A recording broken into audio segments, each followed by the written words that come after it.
When we consider prepping for every conceivable scenario, our greatest challenge will be having the physical and mental capacity to withstand the demands of the crisis we may one day face. Whether that's running from a disaster zone, walking on foot to a safe location, or exerting a great deal of physical activity, we're more likely to survive a prolonged disaster if we are already fit before the event.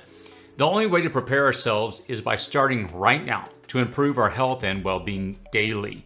You have to approach your health as a daily endeavor, a kind of a daily prep. And beyond just a potential disaster, focusing on your health will provide you with a much longer and enjoyable life. A special thanks to Athletic Greens for sponsoring this YouTube ad-free video. When you have to push your body beyond its normal limits, having the right nutrition will be everything. More on this in a moment.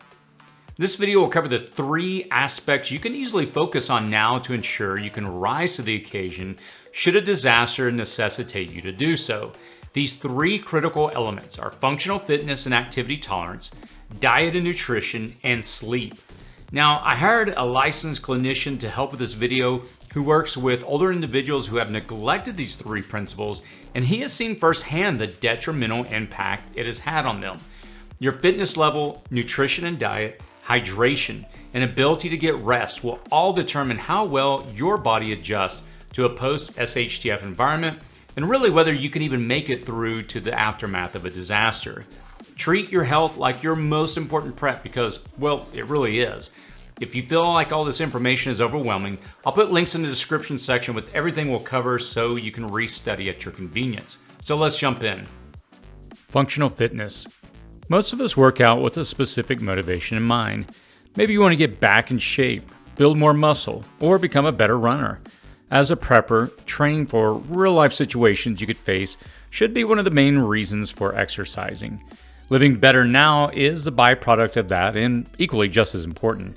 Functional fitness is a term used for full body workouts, during which you don't train isolated muscle groups, but move your body the way you would use it in daily life. Instead of doing bicep curls or bench pressing to isolate vanity muscles, you train your whole body to do everyday activities more easily and efficiently. In its simplest terms, a bicep curl machine may make your arms look great, but it won't help you out one bit if you need to collect and process firewood for an hour, which would engage muscles you may have overlooked training in the gym and could potentially result in injury. Someone with a whole body functional fitness approach may not look massive, but their body would be better suited to handle real tasks that may be required after a disaster. Functional fitness is also the approach that skilled clinicians use for people recovering from disease or injury and for those dealing with chronic illness, namely focusing on those areas of fitness that improve your health and quality of life the most. For example, running on the treadmill boosts your fitness, but it may not be the best choice if you're considering your preparedness for all aspects of a crisis or disaster situation. Treadmill running is very different than trail running or even street running. Even the slightest lateral twisting of the knees involved in navigating terrain is a small critical movement that isn't effectively accomplished on a treadmill. Unlike most workouts, functional fitness doesn't just focus on building strength and endurance, which are obviously important. It does, however, develop more capabilities you need to function well: flexibility, dynamic balance and stability, coordination, and good posture.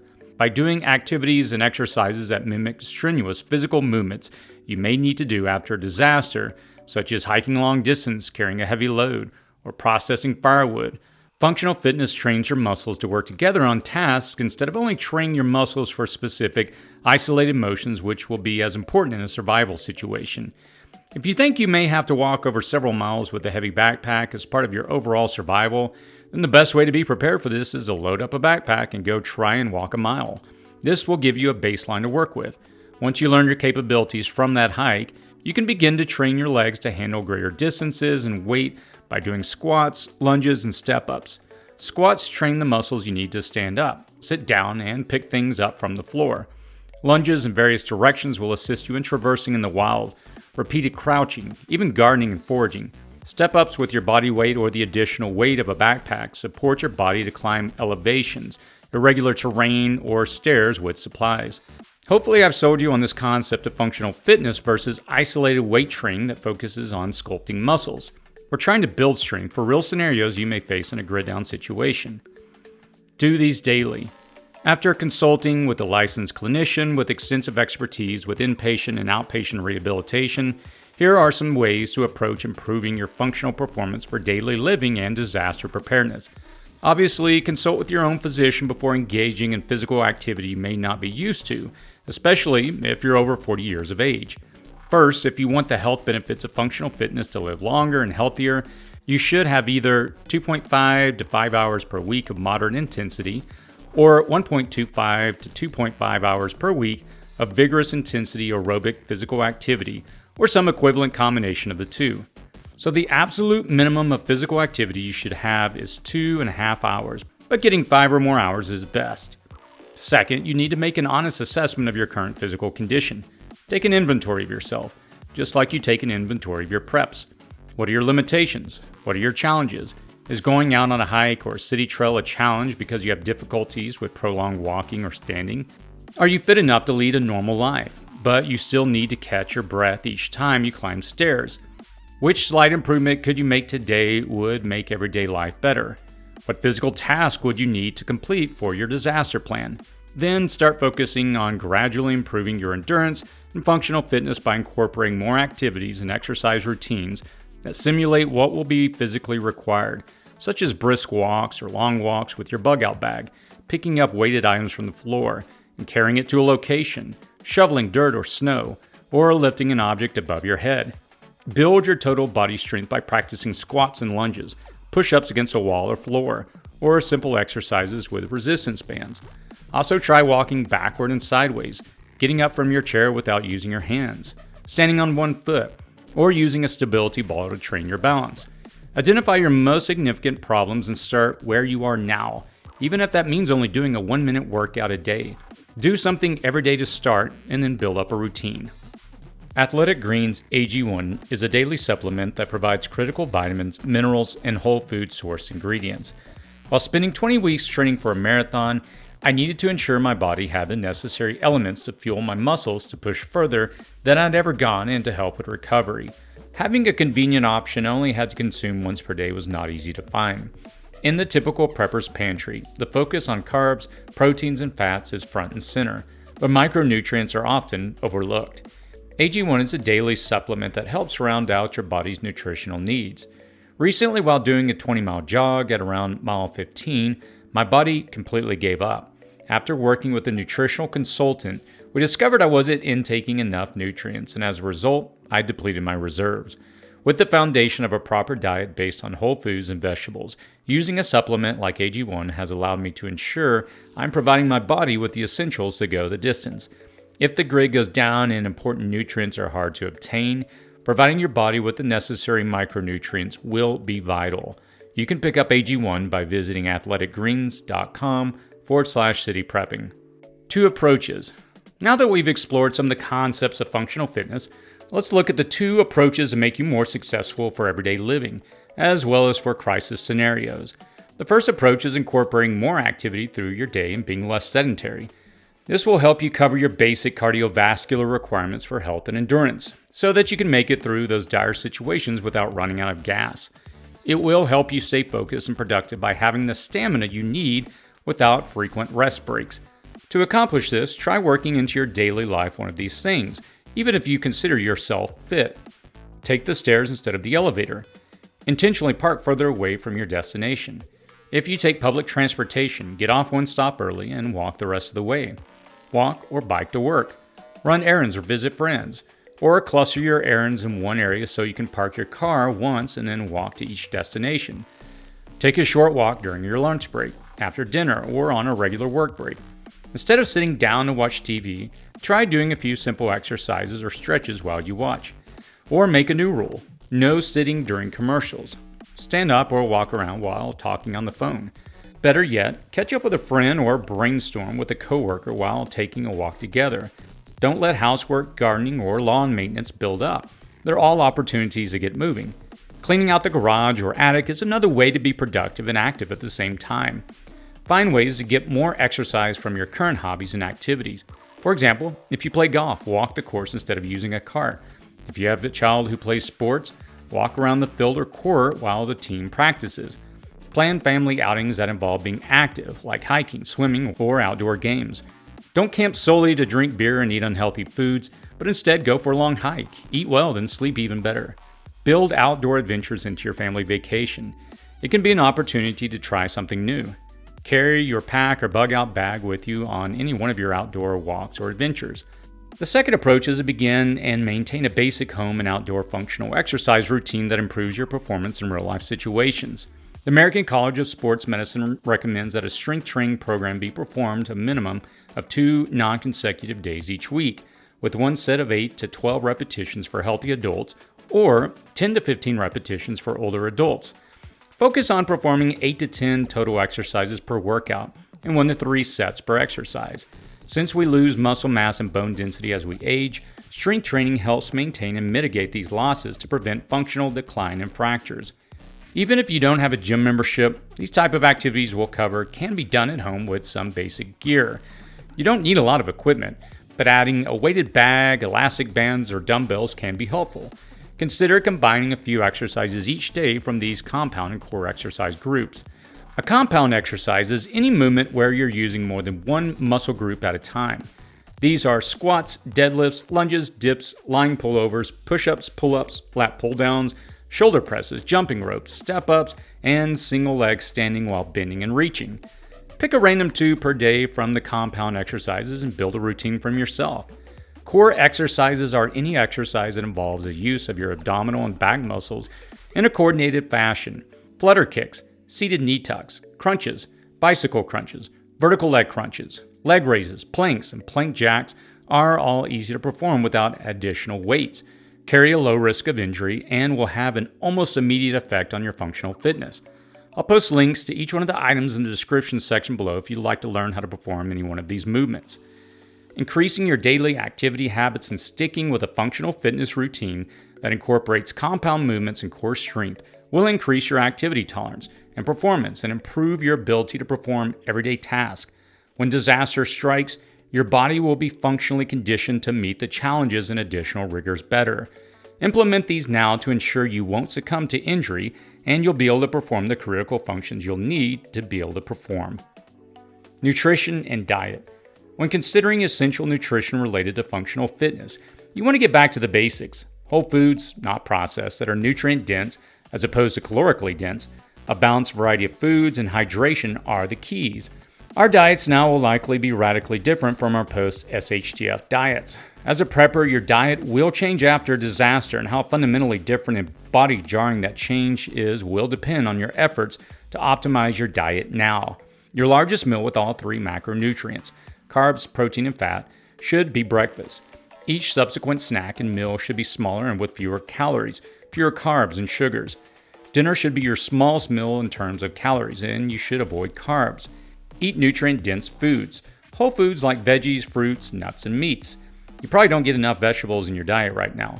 Still, after a disaster, many people get almost no vegetables in their diet. In my training for a marathon, this has been the number one lesson I've learned. When you push your body to an extreme, you have to provide your body with nutrients. Otherwise, your body will be depleted of essential components it needs. Also, stay away from calorically dense foods like candy, pastries, bread, cakes, cereals, and processed foods. Processed foods get their name because they typically lose their nutrients and gain calories in the process of manufacturing. Read nutrient and food labels in everything you buy and consume. If the first 4 ingredients are junk or you don't know what they are, don't buy it. Are there more than a dozen ingredients with some additives you don't know what they are? Pass on it and reach for something healthier. The nutrients and food label ingredients are listed in order based on volume. For this reason, the first 4 ingredients make up the majority of the product and will help you determine what makes it into your final body's gas tank.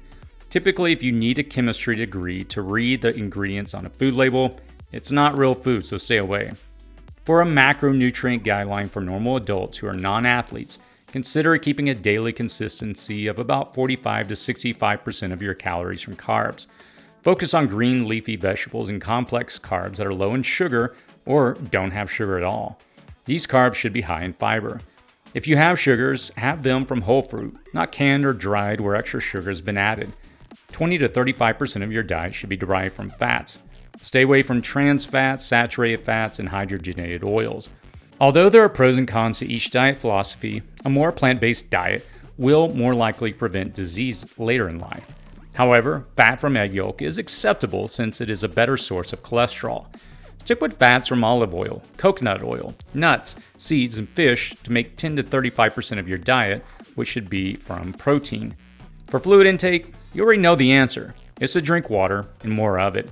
Inadequate water intake or excessive caloric intake can lead to dehydration, affect thinking, mood, cause headaches, and lead to overeating, constipation, overheating, and urinary tract infections. Proper hydration maintains kidney health and reduces the chance of kidney stones. I can't stress this point enough. 2 out of 1,000 people are currently on dialysis 3 times per week just to survive. We are woefully dehydrated as a society. You don't want to start thinking about hydration only after disaster strikes. Your target water intake for men is 1 gallon per day, or 3.7 liters, and for women, it's roughly 3 quarts of water, or 2.7 liters per day. And when it comes to water, it's okay to be an overachiever and drink more than your target. Understand that after a disaster, water intake and nutrient intake can radically shift. Maintaining a routine of good nutrition, diet, and hydration now will make this shift easier for your body because it will be ready to face the challenges after all you're building. If you do go into a disaster already suffering from inadequate nutrition and hydration, the added impact of the disaster on your health and chances of survival could be deadly. Sleep. The last aspect here for fitness in the prepper is sleep.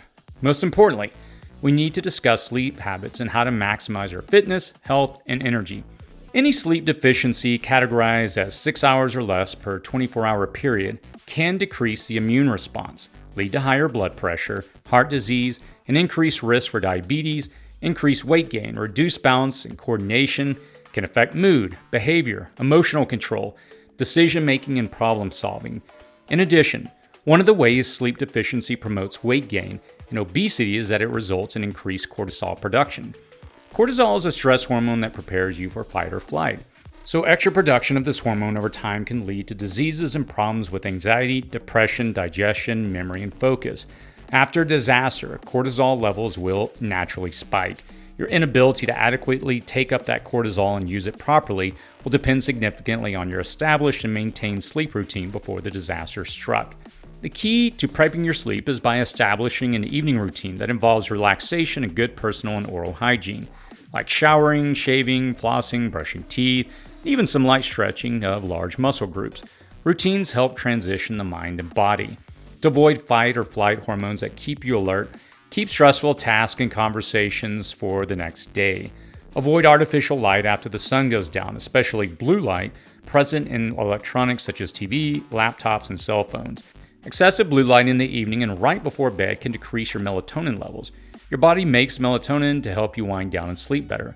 Therefore, trade your electronics in for a book in the evening or calming music. If electronics are a must in the evening, use night mode on your phone or invest in some inexpensive blue light filter glasses. However, you should still unplug from screens at the very least 30 minutes before bed. Avoid caffeine for at least 6 to 8 hours before bed. Some might even need more time in between to not have caffeine disrupt their sleep. Avoid heavy alcohol consumption or casual drinks, about 1 to 2 glasses, at least 3 hours before bed. Alcohol affects the quality of your sleep and causes increased urination and can lead to constipation. And don't bother taking naps in the afternoon or early evening. If you're tired, try walking or light activity to give yourself a natural energy boost. Keep your bedtimes and wake-up times consistent every day as much as possible, including the weekends. This will establish a regular rhythm for your mind and body, and therefore, an improved sleep cycle. Maintaining a consistent routine that provides you with the proper rest will improve your day-to-day life right now. After disaster, being able to find rest when it is safe will be critical for your ability to handle threats and think clearly. Hopefully this video gave you the core foundational aspects everyone should observe, not only to be ready for a disaster, but to live a better quality of life. They are perhaps more important than any prepping gear you could ever obtain. Your fitness level, nutrition and diet, hydration, and ability to get rest when and where you need it will all determine how well your body adjusts to a post-SHTF environment, and really whether you can make it through to the aftermath of a disaster. Treat your health like your most important prep because, well, it is. What do you think? What's your assessment of your fitness, diet, and routines right now? Based on the discussion that we had in this video, how well would you rate yourself to survive during a grid down SHTF situation? What are you doing now to improve your odds? Let us know in the comments below. I try to read many of the comments within the first few hours of releasing a video. And don't forget to give this video a thumbs up. As always, please stay safe out there.